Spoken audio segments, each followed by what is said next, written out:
Hello guys, ఇది మా wedding anniversary రోజు తీసిన వీడియో అనమాట. 22 వచ్చేసి హనుమాన్ జయంతి, 21 మా వెడ్డింగ్ యానివర్సరీ. సో ఆ రోజు పూజలు అనేది జరుగుతున్నాయి, ప్రత్యేక పూజలు హనుమాన్ టెంపుల్లో. సో ఆ రోజు రెడీ అయ్యి హనుమాన్ టెంపుల్కి అయితే వచ్చేసాము. సో అక్కడైతే ఆకు పూజ అనేది జరుగుతుంది.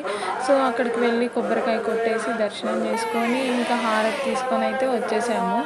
సో నెక్స్ట్ పక్కనే ఉన్న శివాలయం టెంపుల్ ఉంది. సో శివాలయం టెంపుల్కి కూడా వెళ్ళాము. బయట అర్చన చేస్తారమ్మా, అర్చనకి ఇవన్నీ తీసుకోండి అని చెప్పారు. సో అందుకని చెప్పి అర్చనకి కావాల్సిన థింగ్స్ అన్నీ తీసుకొని లోపలికి వెళ్ళాము. లోపలికి వెళ్తే అర్చన క్లోజ్ అయ్యింది అని అన్నారు. సరే అని చెప్పేసి అవన్నీ అక్కడ ఇచ్చేసి అర్చనకు కావాల్సిన అమౌంట్ పే చేసి సో రిటర్న్ అయితే వచ్చేసాము. Next day early morning first అర్చన మాది చేస్తా అన్నారు. ఓకే అని చెప్పేసి వచ్చాము. రిటర్న్ వస్తూ కొన్ని ఫ్రూట్స్, కొన్ని స్వీట్స్ అనేవి తీసుకొని ఇంటికి వచ్చేసాము.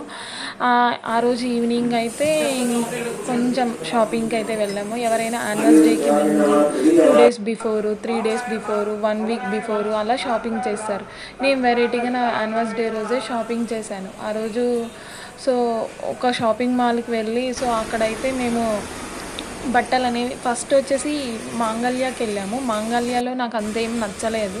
సో పక్కనే ఉన్న ఆకృతికి వెళ్ళాము. ఆకృతిలో సమ్ బెటర్గా ఉన్నాయి. సో అక్కడికి వెళ్ళి ఒక డ్రెస్ అయితే పర్చేస్ చేశాను. ఒకటైతే పార్టీ వేర్ డ్రెస్, ఇంకొకటి వచ్చేసి నార్మల్ డైలీ వేర్ టాప్ అయితే పర్చేస్ చేసి ఇంకా అటు నుంచి అటు మేము రెస్టారెంట్కి వెళ్ళి తినేసి వచ్చేసాము ఇంటికి. అలా జరిగింది మా యానివర్సరీ వచ్చేసి. So bye, please subscribe my YouTube channel. Thank you.